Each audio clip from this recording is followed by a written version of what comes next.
Hey, it's your buddy Peace and Harmony with you here today. What are the red flags of the covert narcissist? The meek, humble, mouse-like, sweetheart, male or female, who is just kind of going unacknowledged, unnoticed, just kind of hanging out in the background, maybe a little disheveled, maybe,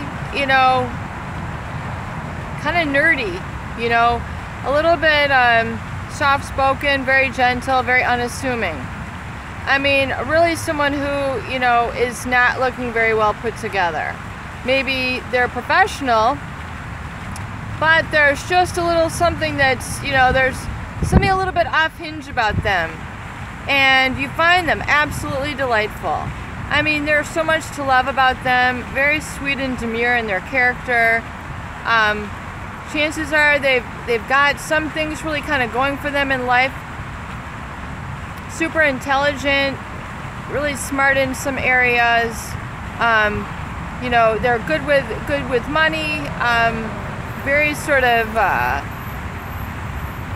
out of balance though. Out of balance. And at first you think, well, they're just working hard in their life and they're just a good person and I'll just kind of like adopt them. So you fall in love with this very sort of adorable person who really you don't know that much about. You can't really get to know that much about them because they're so soft-spoken, because they have very sort of docile communication skills. They're leaders, yes, in their own way, and that they're usually standing up. They can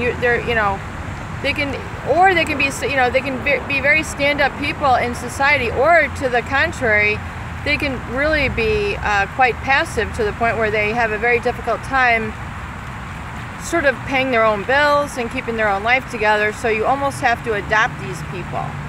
But whatever it is, they got your heartstrings right from the beginning, and you fell in love with almost the void that was within them. You fell in love with something that seemed that you could just really help put together. You could be the missing piece in their life. You saw that this person was missing something, maybe consciously or unconsciously, and you just fell right into groove with this person.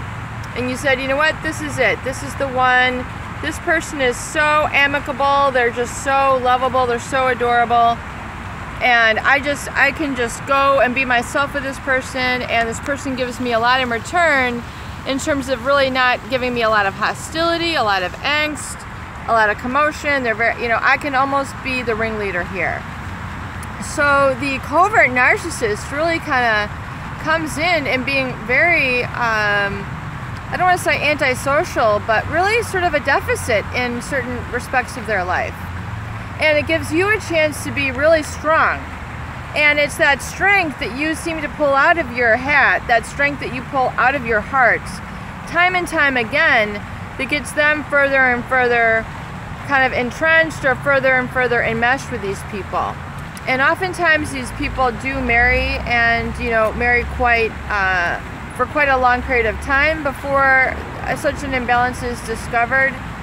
However, what are some of the red flags of these people?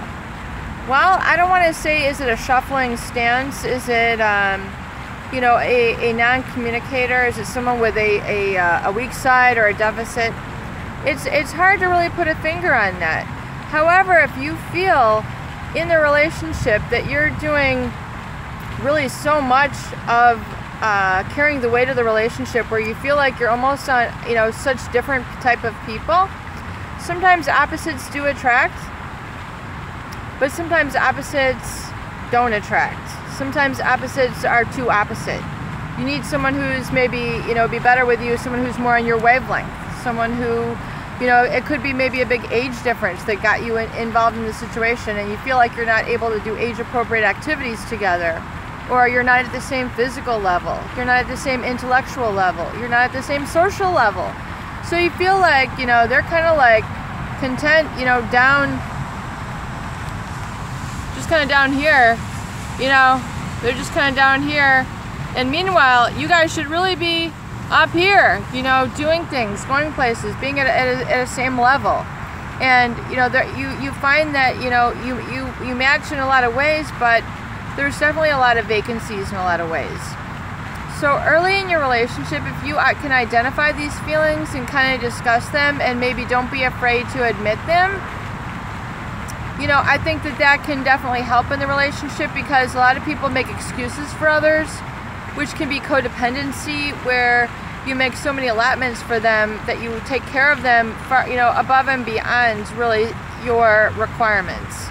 And a lot of this can be what they call enabling, or almost like living in denial, that this person is not giving you what you need. It's just like, well, I can work hard enough for the two of us. I mean, that's very, can be very traumatic thinking. So think about some of these imbalances if they have occurred, and don't be afraid to call them out no matter where you are at in your relationship, because at least if you call them out, at least if you air them out, at least if you acknowledge them, they'll be on the table, and then you won't feel like they're festering you and pestering you and just kind of like eating you alive from the inside out. It's never a good idea. It's never a good idea to keep bottled up, but it's definitely a tendency when you're dealing with the covert narcissist, because there's such a wall, sometimes an impenetrable silence that can occur there. It's almost like a parent-child, where they're ruling by silence, and like, you'll know I'm disappointed by me being silent. Like these kind of very strange sort of I don't say enigmas, in other words, like, you can't really know these people or how they play, because they can be very mysterious or enigmatic and so quiet that it leaves you to try to guess and jump and figure things out, and that can oftentimes be to a detriment and really serve as kind of like an emotional abusive situation. So don't be afraid to speak up, don't be afraid to air things out, don't be afraid to speak your mind, and just kind of put it out there and see where they're at.